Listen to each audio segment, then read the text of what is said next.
ठाकरे से जब से एकनाथ शिंदे ने बगावत की, उद्धव ठाकरे एकनाथ शिंदे से लेकर बीजेपी तक पर हमलावर हैं। लगातार वो बयानबाजी कर रहे हैं, लेकिन नफरत इतनी ज्यादा बढ़ गई कि अब उन्होंने एकनाथ शिंदे के पोते को भी नहीं बख्शा है, जिसकी उम्र सिर्फ और सिर्फ 2 साल से भी कम बताई जा रही है। आपको बता दें कि जो कुछ भी उद्धव ठाकरे की तरफ से कहा गया है, अब उस पर एकनाथ शिंदे की पूरी फैमिली ने नाराजगी जताई है और नाराजगी जताते हुए एक खुला पत्र भी लिख दिया है। दरअसल पूरा मामला क्या है, इस पर हम विस्तार से बात करते हैं। आप सभी को पता है कि दशहरा रैली में किस तरीके से उद्धव ठाकरे ने शिंदे बीजेपी दोनों पर खूब हमला किया था। एकनाथ शिंदे पर हमला करते हुए उन्होंने उनके बेटे और पोते का भी जिक्र किया था।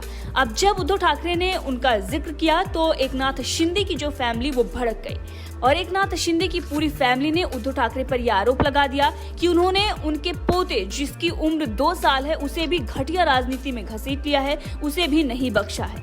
दरअसल महाराष्ट्र के मुख्यमंत्री एकनाथ शिंदे के बेटे और सांसद श्रीकांत शिंदे ने गुरुवार को पूर्व मुख्यमंत्री उद्धव ठाकरे को एक खुला पत्र लिखा है। खुला पत्र लिखकर ये कहा है कि दशहरा रैली में जो कुछ भी उन्होंने उनके बेटे यानी कि रुद्रांश शिंदे को लेकर कहा है, उस पर उन्होंने नाराजगी जताई है और उसकी निंदा की है।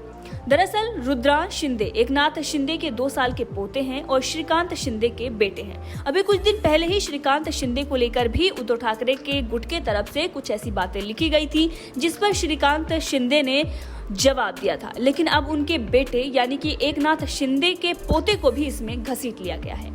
एकनाथ शिंदे के बेटे श्रीकांत शिंदे ने पत्र लिखते हुए ये कहा कि मेरा आपसे ये पत्र एक मुख्यमंत्री के बेटे के तरफ से नहीं, बल्कि ये पत्र रुद्रांश शिंदे के पिता के तरफ से है।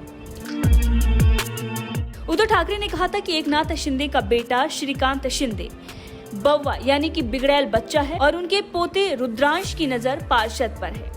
महाराष्ट्र के पूर्व मुख्यमंत्री को अब जवाब देते हुए श्रीकांत ने पत्र लिख दिया है और उन्होंने पत्र लिखते हुए कहा है कि उद्धव जी, मेरे पिता राज्य के मुख्यमंत्री हैं और मैं एक सांसद हूं। हम मांस, खून और भावनाओं के साथ एक इंसान भी हैं। क्या आपको पता है कल आपके बयान से हमारा परिवार कितना हैरान था।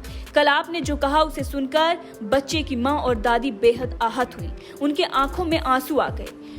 वो सोच रहे हैं कि एक राजनेता एक बच्चे के बारे में ऐसी बातें कैसे कह सकता है।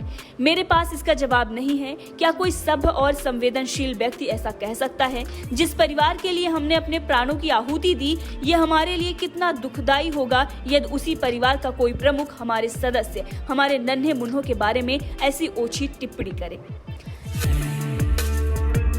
दरअसल उद्धव ठाकरे ने जो कुछ भी कहा, अब उसको लेकर जो सियासत है वो गर्मा गई है और ये बताया जा रहा है कि उद्धव ठाकरे ने अपनी जो भाषा की मर्यादा है उसको खो दी है और किस तरीके से एक छोटे बच्चे को भी अपनी घटिया राजनीति में घसीट लिया है। तो सोशल मीडिया पर लोग ये भी कह रहे हैं कि सत्ता जाने के बाद पूरी तरीके से उद्धव ठाकरे बौखला गए हैं। अब श्रीकांत ने जो पत्र लिखा, जो कुछ भी कहा, अब उस पर श्रीकांत शिंदे को समर्थन भी मिल रहा है। अब देखना ये होगा कि महाराष्ट्र में जिस तरीके की पॉलिटिक्स हो रही है, जिस तरीके की सियासत हो रही है, क्या शिंदे गुट को इससे सहानुभूति मिलेगी। और उद्धव ठाकरे ने एक बड़ी चूक कर दी है, एक बड़ी गलती कर दी है एकनाथ शिंदे के पोते को लेकर इस तरीके की बयानबाजी करके। एकनाथ शिंदे के बेटे श्रीकांत शिंदे ने आगे भी उद्धव ठाकरे के लिए कहा। उन्होंने कहा कि उद्धव जी, आप भी भविष्य में दादा बनेंगे। आपका और आपके परिवार का उस वक्त क्या हाल होगा यदि आपके पोते के बारे में कोई वैसी ही बातें करे जिस तरीके से आपने मेरे बेटे के बारे में बात की है। श्रीकांत ने बाला साहब ठाकरे और उद्धव के बीच तुलना करते हुए भी लिख दिया। उन्होंने कहा कि बाला साहब भी विपक्ष पर टिप्पणी करते थे, लेकिन वो इतना नीचे कभी नहीं गिरे। अब जिस तरीके से उन्होंने उद्धव ठाकरे को गिरा हुआ बता दिया है, अब देखना ये होगा कि उद्धव ठाकरे गुट के तरफ से क्या बयानबाजी आती है। लेकिन बाला साहब ठाकरे को याद करते हुए एकनाथ शिंदे के बेटे श्रीकांत शिंदे ने बड़ी बात कर दी है। अब देखना होगा कि दोनों तरफ से क्या कुछ बयानबाजी आगे की जाती है, लेकिन उद्धव ठाकरे ने कहीं ना कहीं चूक तो कर ही दी है और जिसके बाद एकनाथ शिंदे के बेटे ने फटकार भी लगा दी है। बहरहाल इस खबर को लेकर आपका क्या कहना है, कमेंट करके जरूर बताइएगा।